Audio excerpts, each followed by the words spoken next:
If you were growing up in the I don't know, the late 80s or into the early 90s, you may remember a party game called Scattergories. Well, I've never actually played, but I've heard of the game, and ever since after its debut, it actually got a short-lived game show, and that's what I'm gonna be talking about on the wide world of game shows right now. Scattergories with Dick Clark. Big D's Entertainment Rankings and Reviews presents Wide World of Game Shows. Greetings, my fellow YouTubers. I'm Doyle, better known to you as the Big D. This is Big D's Entertainment Rankings and Reviews. So, today it's going to be another episode of the Wide World of Game Shows. This time around, I'm going to be talking about another rare gem of a show. Well then, it's about a part. Well, it's based on a party game, which was a board game, where the answers fit under different categories and began with certain letters. Do you know what that game would be? I'll tell you what it is. It's Scattergories. Now, I may not have actually played this and what have you, but I've actually have heard of the game, as I've said earlier. Well, could you believe it became a game show? And it's been, let me see if I remember, it's been almost 31 years since it came. Well, prepare yourselves because I'm about to talk about the rarely remembered game show of Scattergories. Scattergories was a fun-filled game show based on the board game of the same name that was introduced by Parker Brothers, but later got picked up by Hasbro and produced under Milton Bradley. The show originally premiered on NBC in January of 1993 and was produced by Reg Grundy Productions, who also produced Sale of the Century and Scramble, which that happened to return that same month. Now, Scattergories' host was Dick Clark. Well, of course, this was a big comeback for him in a way after he had recently hosted numerous things. Well, most notably, the Pyramid Games.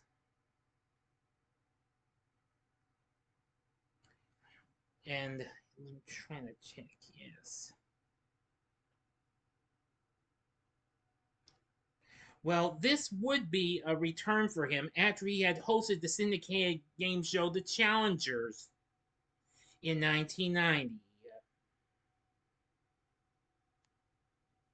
And after he had recently co-produced the 1990 to 91 revival of Let's Make a Deal for NBC with game show announcer Bob Hilton as the host.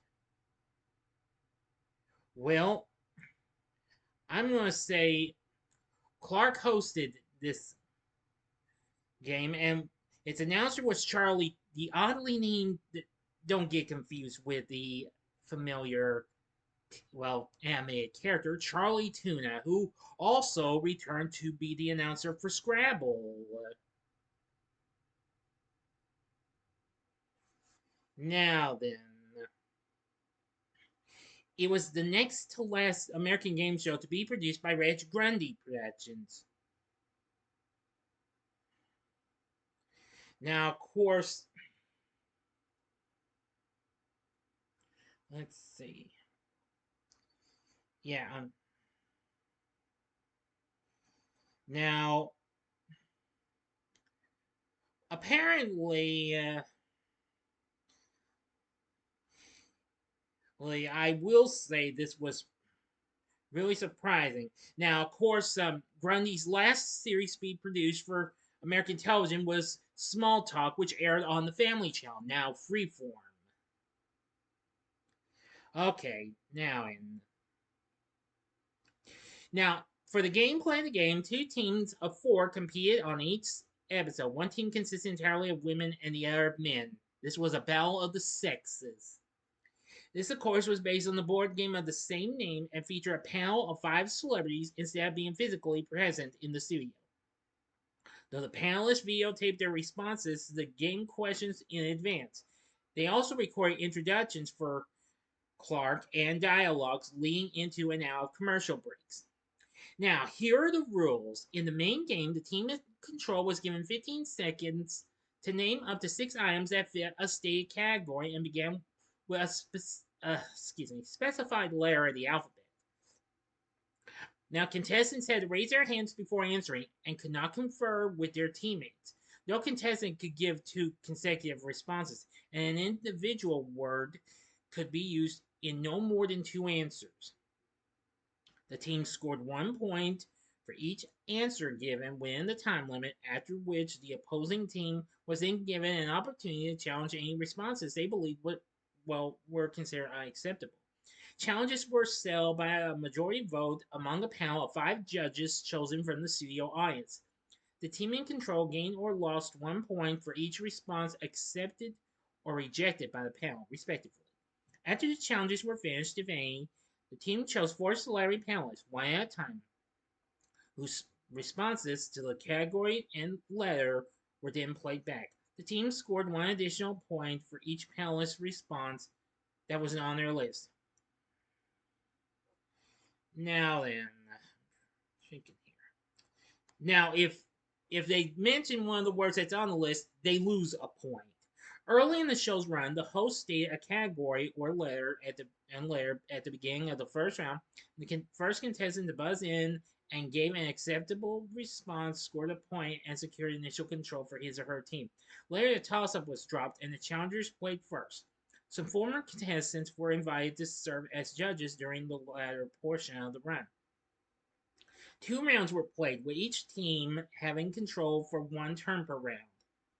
All responses and challenges were worth 2 points in the second round, and initial control was given to the leading team.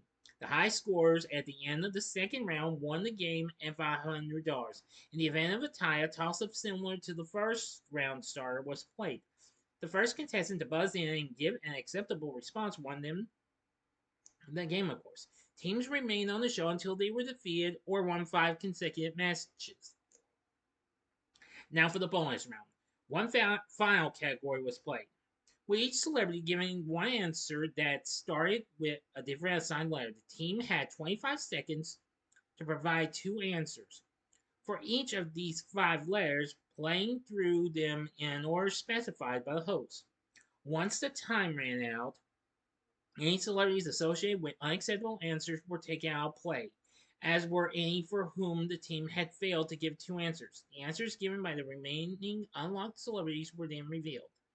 If a celebrity's answer did not match either of the 2 given by the team, he or she was captured. Capturing any 3 celebrities awarded a cash jackpot that began at $4,000 and increased by $1,000 every day until, it went unclaimed. Otherwise, the team won $100 per unlocked celebrity. Now, originally, the winning team started the round by choosing 5 cards. Each contained the name of a different celebrity. The team won the jackpot if they had captured the celebrity whose name they had drawn, or if all 5 had been captured. If they were unsuccessful, they won $200 per capture. Yeah, very interesting gameplay, I will agree. Now, when this premiered, this, along with a revival of Grundy's earlier hit Scrabble, joined the NBC lineup on the same day, on January 18th, looking to replace the former soap opera Santa Barbara, which had been airing since 1984 but had recently suffered a dive in ratings thanks in part to stations becoming more prompt to move their schedules around to open the 3 p.m. slot the show occupied for other programming such as talk shows. So NBC agreed to give that time slot back to the affiliates once the show ended, make it the first of the major American broadcast networks to do this. ABC gave the slot back in 2012, while CBS allowed flexibility to its own affiliates as to where they choose to air programming. Well, in exchange, NBC reclaimed the noon p.m. slot and chose to place both of those game shows in the noon hour. Scattergories aired after Scrabble, but however, not all of NBC's affiliates would air the show at its scheduled time due to their continuing practice of airing local newscasts or syndicated programming in the 12 p.m. hour. This resulted in some NBC stations airing the show in a different spot on their schedule, while others did not air it at all, often relegating it to independent stations in some media markets. In the markets that did air the show at its scheduled time, the show faced off against ABC's Soap Loving and the first hour of CBS's hit The Young and the Restless, but did not perform well enough against either of them. As a result, the show ended after almost a half a year. It ended after 21 weeks on and well, its last episode aired on June 11th, and then was replaced a week later by Caesar's Challenge, which that's a game I was going to talk about in an episode, but I've had to postpone it. But I'm going to though. It began airing at 12:30 until before 1993 was over with, and moved to 12 p.m. for its final 2 weeks, and then ended on January 14th, becoming the last new daytime game show to date for the Peacock Network. Now, now I will give you a little bit of a look at this here game if I can find. Give me a sec. Here's what it looked like in the version we got to see on NBC. This is the ladies team participating in the game. Now this is the board they use to show off the celebrity you could pick from. This is what they use for the actual series. Here's Dick and some contestants. This is from the pilot episode. And you can see the celebrity board is different. You can find the pilot episode here on YouTube. It's on Wink Martindale's YouTube channel. Now, this could be a clipping from someone called The Morning Call, but here's Dick with the Scattergories logo, along with Chuck Woolery, who returned to Scrabble. He was also one of the celebrity panelists for Scattergories as well. This is a promo for both shows. So over the course of its 5-month run, Scattergories aired 105 episodes. Now, this has been a long lost game show, but now you can find a few full episodes of Scattergories here on YouTube. Just look up the game show, look up Scattergories game show, and you'll be able to find it. I've actually watched some of those since I didn't get to see much of this show at the time, since I was now in junior high at the time. So anyway, Scattergories was pretty good and what have you. I wish it could have done better and kept it going and what have you. But anyway, that's it. That's all I can tell you about the Scattergories game show.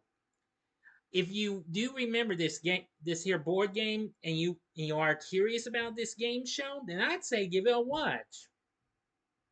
So anyway, that's going to do it for this episode of the Wide World of Game Shows. And we will have another episode coming up later on this month with the original Double Dare from Mark Goodson and Bill Tillman Productions with the late great Alex Trebek as host. They aired on CBS back in the 70s.